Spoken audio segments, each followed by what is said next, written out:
Which round 3 running back makes the most sense for the Dallas Cowboys? We'll tell you next.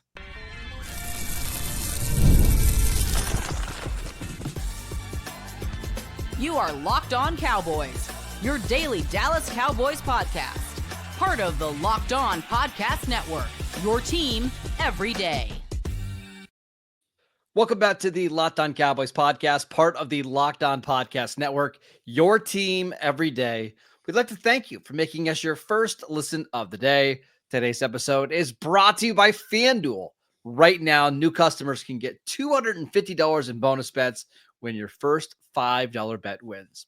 Welcome back. I am your host, Marcus Mosher. You can follow me on Twitter at Marcus_Mosher. You can also read me over at the 33rd Team.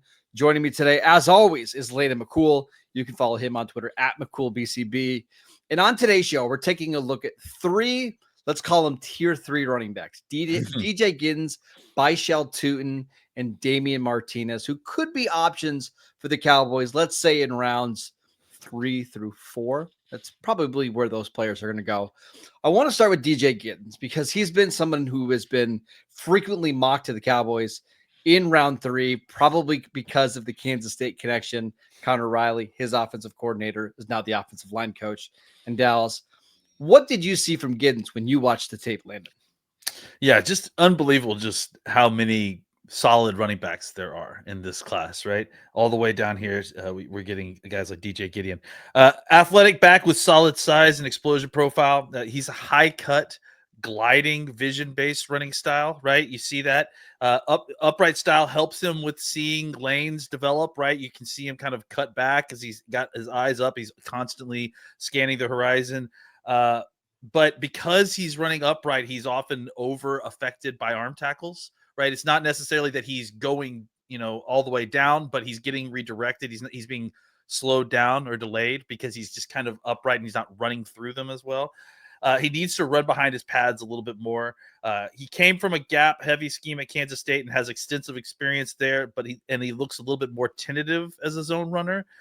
Which is ironic because I do think that may be his best fit in the NFL, right? As far as the way he runs, right? But I don't know that he's fully skilled in that way yet, right? I think he still needs kind of like reps at that. So he paces his runs behind the line of scrimmage to wait for holes to open up and shifty, then sudden through the hole. Would love to see him put his head down and run the play as designed more often. It just feels like there's a lot of improv in his game at times.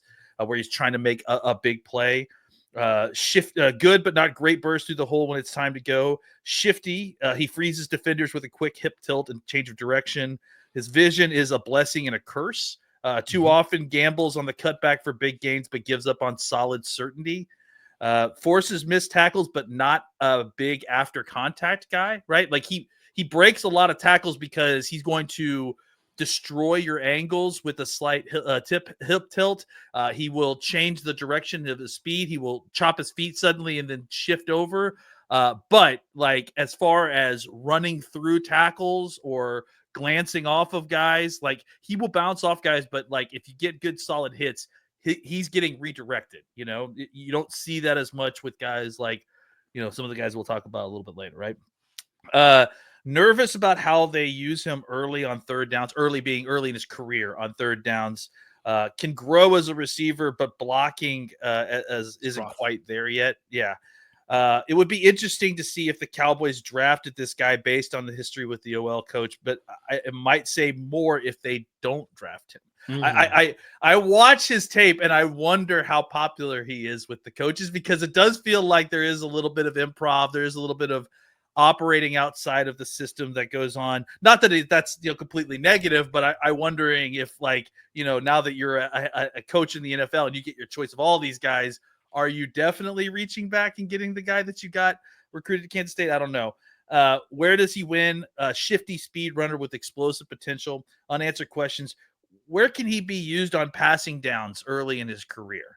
Can he learn to hit more doubles instead of swinging for the fences all the time? And I think that's his biggest issue when running the football. Yeah, I think he has a long ways to go as a pass blocker. And I think as a receiver, he's just like outlet check down type of player right now, which is dangerous with the ball in his hands, right? Yeah, exactly. Couple of the advanced stats, courtesy of Pro Football Focus: 74th percentile rushing grade, 76th percentile missed forced tackles per attempt, 90th percentile yards after contact per attempt. And then you see the receiving grade, 2nd percentile receiving grade. Just not a good receiver right now coming out of college, but does have 91st percentile missed forced tackle per reception. The word, if I had to pick one word to describe Giddens, it's like a slasher. Like that's just the type of running back you see. And I think you and I were talking yesterday. I've got a comp for him. It's not one for one. So Yeah. bear with me. But you see that there's three athletic numbers for him that stand out. A 149 10-yard split, which at 214 pounds is absurd. A 39.5-inch vertical, a 130-inch broad. Those are all outstanding explosive numbers. He reminds me a little of Tony Pollard, because Pollard coming out of Memphis was 6 foot, 210, and you see a bigger body player that doesn't really run with power. It's almost, it's almost a curse for him to be that big, because that's just not his game. Yeah. I don't think he's got the long speed that Pollard had, but then again, Pollard ran a 4.50 at the NFL Combine, and he was always faster on the field. I kind of see DJ Giddens having a similar role to Tony Pollard early in his career, like a guy that you bring in to hit 15, 20, 25-yard runs. And then maybe you have a vet come in on passing downs as the pass blocker and as a receiver. I don't know if I saw that 149 split, man. Like, I don't know if I saw that on tape, right? Like, and maybe that athleticism is there, but his processor is getting in the way or something. Like, well, and that's where I wonder if he would be a better zone running back, where he just doesn't have to. It's not that you don't have to think in wide zone, but you don't have to rely on your vision as much in a wide zone compared to a gap scheme. Yeah, and I think that, like, if he just was a little bit more disciplined in some of those runs where he just hit it like it was, like, read it cleanly and hit it like it's blocked, I think he would get a lot bigger plays, because I do think that, like, once he puts his foot down and is starting to go,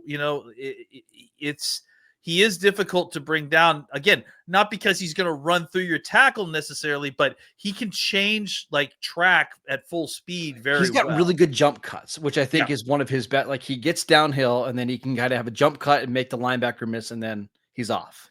Yeah, he doesn't require, like, he doesn't stride out as a runner to get to his full speed, which means that he can still gather his feet to make moves even though he's moving at top speed. So but again, he plays so high, so high cut that he's easy to get knocked off. Like, it's easy to knock him off his track, right? With the glancing blow. It's interesting to see his yards after contact number in the PFF, because when you watch him, like, you see him getting hit, and then it's like he's like, still on his feet, but it's like he's a spinning top at times. So I think he definitely has some big playability. You see it definitely when he gets a runway to get going.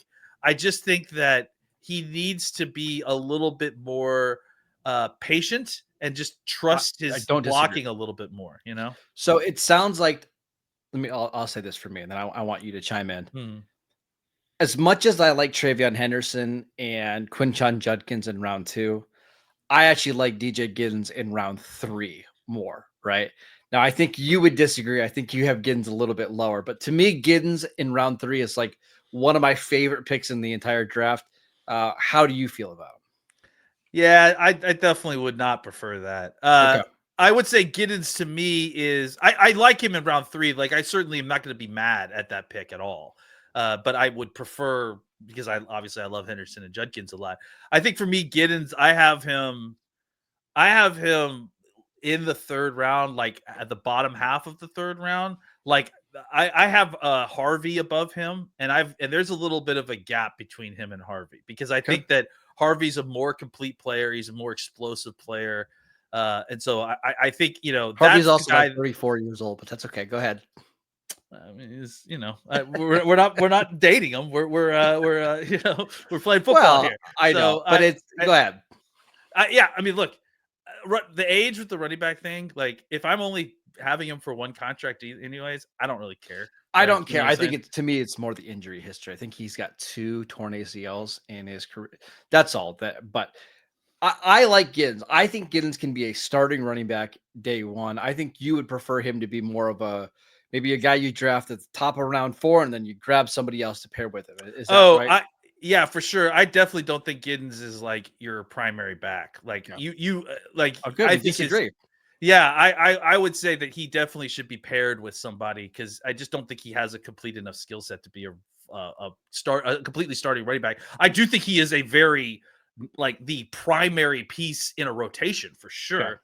But I don't think he's balanced enough or dynamic enough necessarily to be the like the primary full-time running back on the team. And I disagree. I think he's a day one starter. So that's okay. We can have different opinions. And in this running back class, you're certainly going to have them He's because certainly there's going so to. many quality backs. But let's talk about one of the more polarizing running backs in the 2025 draft, and that is Bhayshul Tuten from Virginia Tech. We will get to him next. This episode is brought to you by Chewy. You've probably heard of Chewy. They really have everything you need to keep your pet happy and healthy, whether you're shopping for food, treats, or even pet healthcare. Chewy makes it fast, easy, and affordable.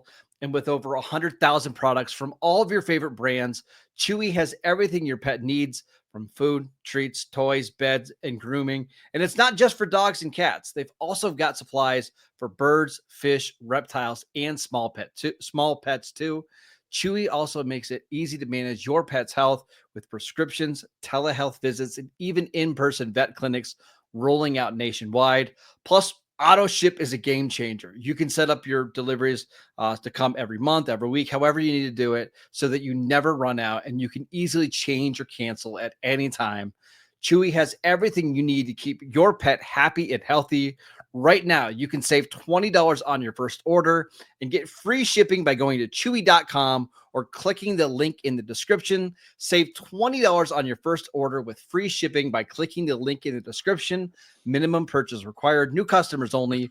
Terms and conditions apply. See site for complete details. Welcome back to the Locked On Cowboys podcast. We are discussing some tier 3 running back options if the Cowboys either get wiped out in rounds 1, 2, or they just decide to wait. And let's talk about Bhayshul Tuten, a running back from Virginia Tech who is kind of rising up draft boards after a ridiculous NFL combine. What did you see from his tape? Yeah, Tutin's an interesting guy, right? Like, I mean, certainly you look at his profile, his athletic profile, and you kind of get this idea that he's going to be one way. But to quote The Wire, it's the other way, right? You watch him a little bit, and he, obviously he's very compact, right? He's undersized, he's just above 205, not a big running back. But explosion is obviously the name of his game. His athletic profile isn't lying there, right? He is certainly a very explosive runner. He's very good in gap schemes. I think I don't necessarily want to talk about him. I've decided that I don't necessarily want to talk about him in gap versus zone because I think that that's not the issue here. I think he's good in gap schemes. I think he's good in inside zone. I think plays in which he has to run to the outside are where he gets into trouble. When he has to run parallel to the line of scrimmage, he tends to want to juke guys too much. He tends to want to spend too much time behind the line of scrimmage.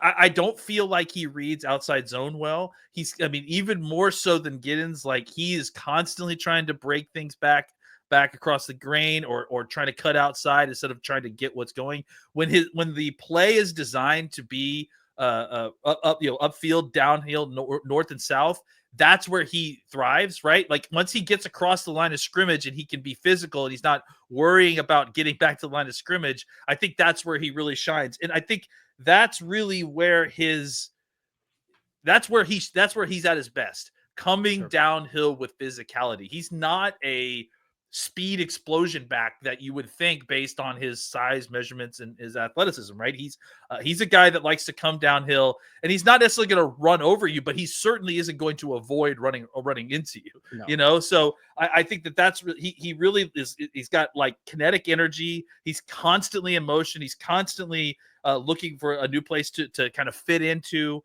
He lowers his shoulder to absorb and deal contact. We talked about that. Despite his athletic profile, he plays a physical brand of football, delivers blows to tacklers, and doesn't shy away from contact when given a choice. He's a valuable outlet receiver. He's not like running double moves or advanced routes or anything, but has a natural feel to work open when the play breaks down. You see it. There's times when like his quarterback is kind of scrambling. He does a good job of getting his hand up and then going downfield to try to get open. He has like good awareness when the play breaks down. Cleanly converts from receiver to ball carrier. So that makes him a very good screen player. He squares up as a pass protector and delivers solid blows with his feet planted. Too much trying to juke defenders. I talked about this. Too much trying to juke defenders behind the line of scrimmage. Needs to get back to the line of scrimmage and cut losses.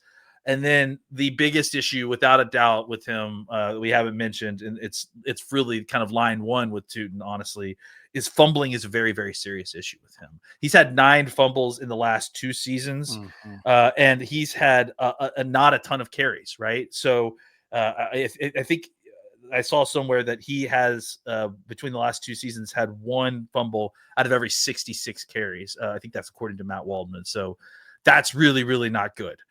So those are the kind of, where does he win? Coming downhill with speed. Unanswered question. He seems like a strong change of pace back who can provide as a gap runner and third down back, but can he learn to read zone cues better to become more versatile? I struggle with him. You can watch, there's a couple cut ups on YouTube of like every one of his runs over 20 yards. And there are a lot of them. Like if he gets a lane, you see the athleticism. And I think the 40 was a 4.32 with a 1.48 10-yard split.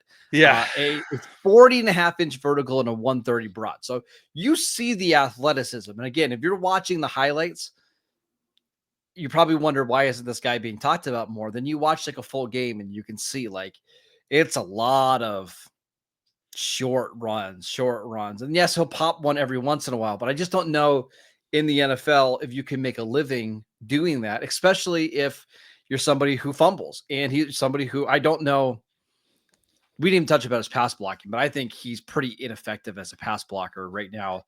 It's just inconsistent, right? Like like you just don't know what you're going to get with him. So if you have somebody who is inconsistent as a pass blocker, puts the ball on the ground, and has a lot of unsuccessful runs, let's put it that way, I don't know how long the leash is going to be there.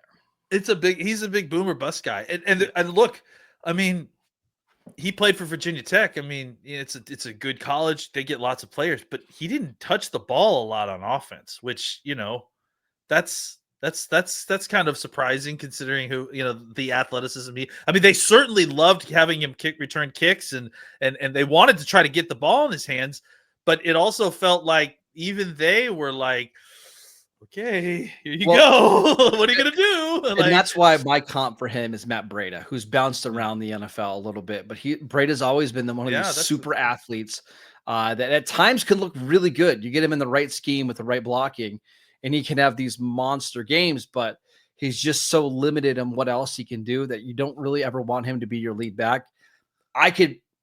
I'm willing to admit this is the player that I might miss on. I generally like the running backs that provide a bunch of explosive plays, but there's just red flags galore in his profile. Do you want to mention the former Cowboys legend that we both immediately thought he compared to? Christine Michael? Yeah, it's very similar to Christine Michael. Yeah. Yeah. I mean, just that kind of, wow. Like you look at the numbers on his athleticism, you're like, wow, this guy. And you watch his tape and every once in a while you're like, oh my gosh. But there's just so much in between those big plays that's just really leaves you shaking your head to the point where you ask yourself, is it worth even putting this guy on? Can I give you like not a high end chemicals, but like if he works out, I could see him being like Tevin Coleman in the NFL, who played for the 49ers and the Falcons for a while. A wide zone running back that just had a bunch of speed, kind of undersized, but did run with a little bit of power every now and then. I think that's what you're hoping to get here. Yeah. I mean, I think that's you're hoping that something clicks in him.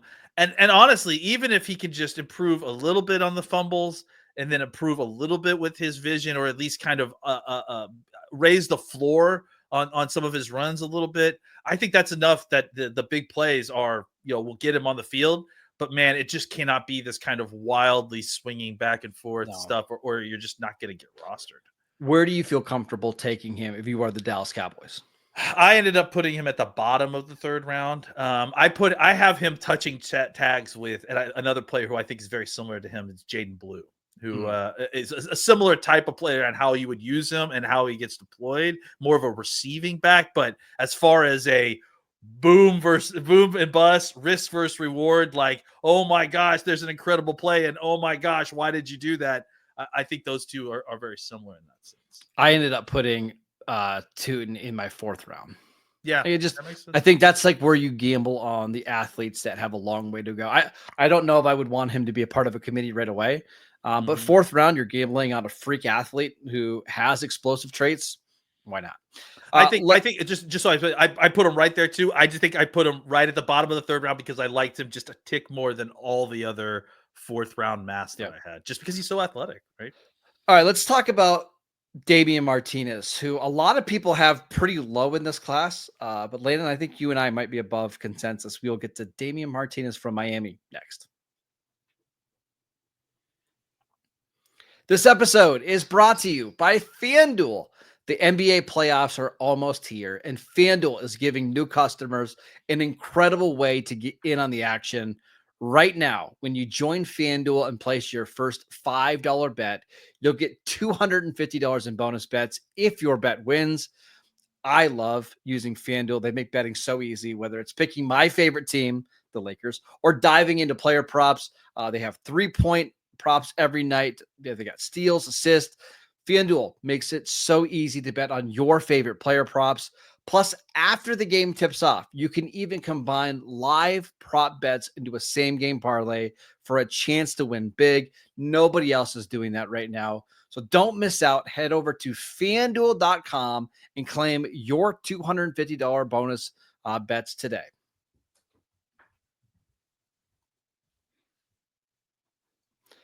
Welcome back to the Locked On Cowboys podcast. We'd like to thank you for making us your first listen of the day. For your second listen, check out the Locked On NFL Draft Show with Damian Parson and Keith Sanchez. Now that the season is over, get the latest draft rankings, rumors, and news every day, and find Locked On NFL Draft on YouTube or wherever you get your podcasts. All right, Lane, let's talk about Damian Martinez, who you and I both kind of fell in love when we were watching his tape. What did you see when watching the film? Yeah, finally we're getting to the running backs now, right? Look, first thing you notice, solid build, right? He's 215 plus. He looks more kind of like one of these bigger backs that you're seeing. And again, kind of a theme with Tutin a little bit is that you would definitely look at him and kind of immediately try to fit him into a box that maybe he doesn't quite fit into as far as the way he actually plays the game. So powerful, low leverage tackle breaker, absorbs contact and keeps moving, will lower his shoulder and drive a pile, will drag defenders. None of that is surprising when you see him, right? He looks like a big back who would do all those things. But here's where he's different, right? Skilled back who understands his body and has a variety of subtle moves to avoid direct contact in tight spaces. Always moving forward, right? Makes quick cuts, but always prioritizes north and south. And this really, I mean, again, I think part of it is that I'm watching these guys kind of all together, right? But like really in contrast to Giddens and Tutin especially, is that this guy doesn't like lose ground. Like, you know, I mean, he even when he's trying to like wait for the hold to develop, he's doing so while moving forward. So I think that's an important thing. We'll get to this in a little bit later, but he had less carries than Giddens this year, but more touchdowns and more first downs. And I don't think that's just a function of the offense. I think that's a function of him having a high IQ and understanding situational football better than a lot of other players, and just knowing when he has to have it, right? And kind of finding a way to get through it and not wasting time in moments when he can't waste time. Can I give you some stats real quick to kind of back that up? Yeah. He had the highest success rate on 3rd and 4th and short runs. I was looking for it. Thank you for giving me that. Yes. 94% of his runs on 3rd and 4th and short were successful, which is crazy. He had the highest success rate when contacted behind the line of scrimmage in this class, 30%, and 79.4% of his yards in 2024 came between the tackles. the highest rate in college football this year. See, I'm that last number is fantastic, but those success rates I was looking for and I couldn't find them. I'm so glad you bring them up because that's what it feels like, right? It feels like this guy isn't going to have, and I even said this later, he might not have as many 15 plus yard runs as the top runners in this draft, but I guarantee you that he's getting the 10 plus yard runs at the same rate as almost anybody, maybe not Genty, right? Like he is very good at getting what's blocked at plus on almost every single run. It feels like he's a creative, reactive athleticism is excellent. Feet are always in position to make quick adjustments, then get back north and south. That kind of goes back to what you're talking about with higher rates of contact behind the line of scrimmage. He's always ready to make an adjustment. Yeah, he's always, and the other part about it is that he's a creative problem solver. He has feet to back up his mind, but he isn't stringing together like highlight reels of moves, of like, he's not Barry Sanders, but he understands when a safety's coming down at him full speed, that he can quickly just chop his feet, take move 2 inches to the left, and he's destroyed that angle and then just get right back up north and south. He does that incredibly well and almost imperceptible, right? Like some people make a big movement out of their jukes and everything. His is so just subtle so he can get back north and south. He's, like I said, constantly trying to get north to south, which is huge. Efficient, smart runner. He knows when to take the risk, and we talked about that. Yeah, gets low behind his blockers as he waits for his crease. He'll duck behind blockers and hide while he waits for the crease to open. We talked about the touchdowns and first downs. More of a check down option than a route runner right now as a pass receiver. Effort is good in pass pro, but feet and hands need to be more in sync before you feel comfy with him being out there. Big body runner who counterpunches with surprising short area quickness. As a runner, incredibly scheme versatile, zone, gap, inside, outside, looks similarly efficient and effective and everything. I didn't really see a specific area or run type that he didn't look very good at or comfortable at. Where does he win? He's a very well-balanced, literally and figuratively, runner who needs work in the pass game. Can he, the unanswered questions are, can he contribute enough on passing downs to be a third down starter immediately in the NFL? Part of his game reminded me of like Rico Dowdle, where it's like, hey, between the tackles, patient, make a guy miss, get what's needed. And that's why Rico Dowdle was like third in success rate. Very efficient. Yeah. But Rico didn't really have any big runs and didn't score a bunch of touchdowns, so nobody really cared. But I think there are parts of his game that remind me of Rico Dowdle. There are parts of his game that remind me of Jay Ajayi, who played for the Dolphins. Another one. And then like the high end comp is like Josh Jacobs, where a lot of Josh Jacobs' work is between the tackles, doesn't really rip off a lot of big runs, like 30, 40, 50-yard runs, but just constantly is putting his team in advantageous situations. And if you get a good offensive line, like he had in 2022 with the Raiders, you could lead the NFL in rushing yards like he did, or in 2024 with the Packers, where he was one of the best runners in the league. I really like Damian Martinez. You just know that you're not going to get somebody who is going to hit you these 75-yard home runs. But if you just want somebody that keeps you ahead of the chains, this is your guy. Yeah, absolutely. I thought he was by far the best one of these guys. I think he's the only one of these three that like could develop into like the primary back, I think, on an offense. Again, he may not have the kind of burner speed to like break off a ton of like 15, 20 plus runs, but that doesn't mean you're not going to get a lot of 10 and 12-yard runs from this guy. And he's going to, put the ball in the end zone and get first downs for you. So I think he's one of these guys that if you draft him, he will be your starting running back for years and not be someone that you're constantly feeling like you have to replace, because he's going to do exactly what you need him to do, and then a little bit more. Maybe he won't ever make a Pro Bowl, but he's going to be a solid player for your team and a good starter. I know a lot of people have compared it to David Montgomery, and I think that's a compliment, right? That's I think in an ideal world, you pair him with what do you want to call it? A satellite back? What did Jerry Jones call it? A web back, right? Web back, yeah. Somebody that can give you, 8 to 10 touches, that gives you some of the more outside speed. Mm-hmm. But if you're looking for, again, just a really good overall running back, I think Damian Martinez in round 3. And if you can get him later than that, is an absolute steal. Yeah, I ended up putting him at at my very top of the third round grade. I have him touching tags with Scatabo at this point. So his consensus ranking right now is 123, which that's is like ridiculous. the bottom of the fourth round. Yeah, and I mean that's the thing about him that's so interesting to me is that he is without a doubt the guy that I mean, if the consensus is correct, well, the Oregon kid too, right? Was his name Jordan James, right? Those are the two guys who I feel like are falling in these drafts. The consensus on them is low, but that if you got them and get them in the building and they're in the right system, they could easily be develop a little bit and become your primary backs, not like in a committee that I think that are valuable enough, that are talented enough, that can do the whole thing by themselves. At least until, and then maybe with like you said, a satellite, a web back, however Jerry Jones wants to call it. Yeah, just to clear everything up, Tutin is 116 on the consensus board. Giddens is 117, and then Martinez is again below those guys. So there's a chance you might not need to take any of these guys in the third round, and they're available at the top of the fourth.